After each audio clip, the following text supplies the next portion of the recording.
Hey guys, palakaw na ta. Ito i-transport ang ato gamit. So, medyo lisod ang gigihanan, hinahinay lang ta. So manikaron ako daily routine sa ako kinabuhi.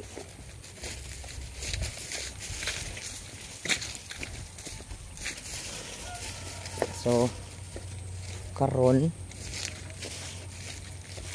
ay wanto pa to sa usan na to customer, pero ato pa ko nun ang ato sapatos. Trabaho na takadiyot. Ay lisod ang way kwarta. Kalabaw una kaisa niya itong trabaho, kuan lang on call. So kung di man to ang tawag ay kwarta. So kung may kwarta way makaon, kailangan magkugi, padayon. Bahala lang mo sudan tag mauhon,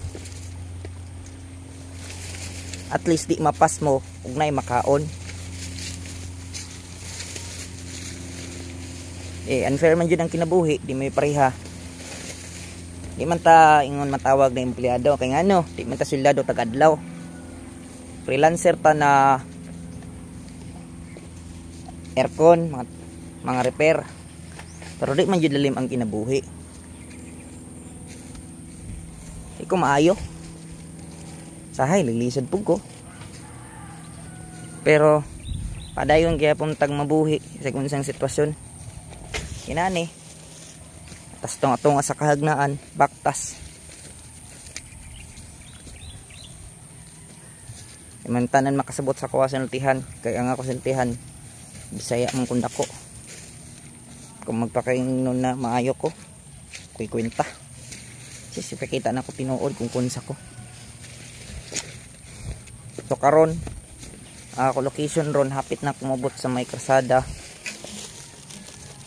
So maura to guys, dagang salamat sa mga nananaaw. Magkita-kita niya ta sa sunod video. Bye bye.